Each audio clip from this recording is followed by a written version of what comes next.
حضرت انسان کو کچھ سمجھایا جا رہا ہے کہ جب تو پیدا ہوا تھا تو چاند کی طرح سارا زمانہ تیرا منہ دیکھنے آیا تھا، تو بھی اس وقت لوگوں کی توجہ کا مرکز بن گیا تھا، اور پھر منازل طے کرتا رہا، اور جوانی کی دہلیز پر جب تم نے قدم رکھا اور تو بدر تمام ہوا، جب شباب کی بجلیاں تیری آنکھوں سے ٹپکنے لگی، تو پھر تیری نظر کا خمار بھی کئیوں کے دل لوٹتا تھا، کئیوں کی نیندیں اچاٹ کر دیتا تھا۔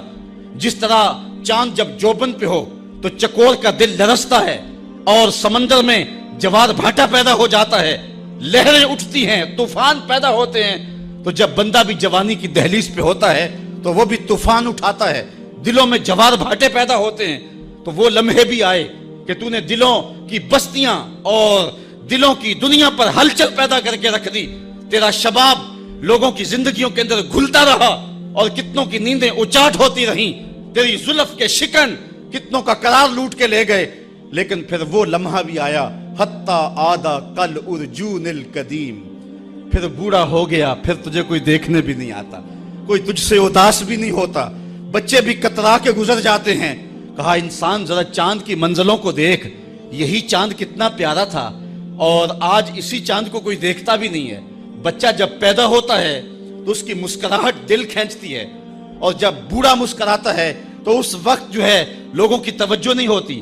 بچے کی زبان جو ہے وہ اڑ اڑ کے جب بولتا ہے تو اس کی توتلی زبان کا حسن دلوں میں نکھار پیدا کرتا ہے۔ ماں بھی بلہاری جاتی ہے، باپ بھی صدقے جاتا ہے، بہنیں بھی جو ہے وہ قربان جاتی ہیں۔ تو بچے کا ٹوٹا لہجہ اور توتلی زبان خوشیوں کی ایک لہر ہوتی ہے، لیکن جب بڑھاپے میں فالج کی وجہ سے زبان میں لکنت آ جائے، اب توتلا پن پیدا ہو جائے، اب زبان اٹکنے لگے، تو بچے بھی مذاق اڑاتے ہیں۔ ایک لمحہ وہ تھا کہ زبان توتلی تھی تو حسن تھا، آج لمحہ وہ گیا کہ حتی آدھا کل ارجون القدیم، کھجور کی ٹہنی سے جب پھل توڑ لیا جائے، اب اس ٹہنی کو کون پوچھتا ہے؟ جب تک پھل آیا نہیں تھا وہ ٹہنی اچھی لگتی تھی، مالی سنبھال کے رکھتا تھا، جڑوں کو بھی پانی دیتا تھا، اور خیال کرتا تھا کہ کوئی ایسا نقصان نہ ہو کہ یہ پودا جو ہے وہ مرجھا جائے۔ پھر جوبن پہ آیا، اور جب کھجوریں لگیں تو اس نے پھر رسیاں بھی باندھی اور کھجوروں کو سنبھالنے کے لیے سب کچھ کیا۔ پھر جس دن اس نے اس ڈال سے پھل کاٹ لیا، اب وہ کھجور اجڑ گئی، اب اس کی وہ ٹہنی بے توقیر ہو گئی۔ انسان کی زندگی کا جب شباب لٹ جاتا ہے اور بڑھاپے میں جب وہ کسی قابل نہیں رہ جاتا، تو پھر اس کی بھی یہ مثال ہے، حتی آدھا کل ارجون القدیم، جیسے کھجور کی پرانی ڈال ہو۔ اپنی نظر اور شرمگاہ کی حفاظت کریں۔ اس دور کا سب سے بڑا فتنہ یہ ہے کہ نگاہیں پاک نہیں رہی، نگاہیں غلیظ اور گندی ہو گئی، شرمگاہوں میں وہ تقدس نہیں رہا ہے۔ حضور علیہ السلام نے ارشاد فرمایا، من زنا زنیا بہی ولو بہی تانے دارے ہی، جس شخص نے زنا کیا یہ عمل اس کے گھر بھی لوٹے گا، اگرچہ اونچی اونچی دیواریں کیوں نہیں کرتے۔ یہ مکافات عمل ہے۔ گندم از گندم بروئے جو ز جو، از مکافات عمل غافل مشو۔ گندم بو گے تو گندم کاٹو گے، جو بو گے تو جو کاٹو گے۔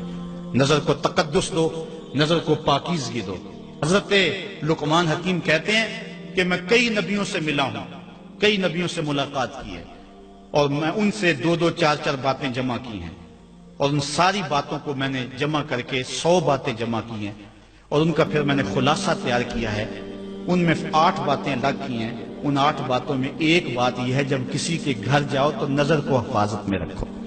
جس شخص کے مہمان بنو، جس کے گھر جاؤ، تمہاری نظر نہ بھٹکنے پائے۔ نظر اگر غیر محرم کو شہوت سے دیکھتی ہے، حدیث میں آتا ہے کل قیامت کے دن جہنم کی آگ سے بھر دی جائے گی، وہ سخت رسوا ہوگا۔ آج میڈیا کی آوارگی اور انٹرنیٹ پہ جو کچھ ہو رہا ہے، ٹیلی ویژن اور سینما جو بدتمیزی پھیلا رہے ہیں، اور موبائل پیکج جس طرح بے حیائی کو فروغ ہو رہا ہے، ہم اس کے خلاف پوری قوت کے ساتھ بند باندھیں۔ اپنی اولادوں کے ہاتھوں سے ناول چھین لو، ان کے ہاتھوں سے جو ہے وہ فلمیں چھین لو، ان کی خلوتوں پہ نظر رکھو اور ان کی حفاظت کرو۔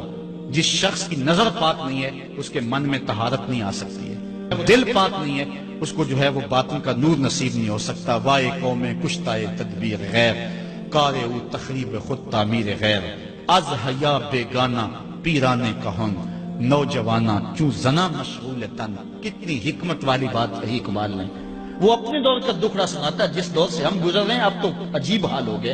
اقبال کہتا ہے یہ جو میرا دور ہے، جوان تو جوان رہے، بوڑھوں کی نظروں میں حیا نہیں رہا، آز حیا بیگانہ پیرانے کہن۔ بوڑھے لوگوں کی آنکھوں میں بھی اقبال کہتا ہے حیا نہیں رہا۔ نوجواناں چوں زنا مشغول تن، اور نوجوان عورتوں کی طرح اپنے تن کے ساتھ لگے ہوئے ہیں، اپنے تن کو سنوارنے میں ہر وقت کنگھی پٹی میں لگے ہوئے ہیں۔ یہ مردوں کا کام نہیں ہوتا، یہ دلیروں اور بہادروں کا کام نہیں ہوتا، یہ عورتوں کے وظیفے ہیں۔ در دل شاں آرزوہا بے ثبات، مردہ زائم از بطون امہات۔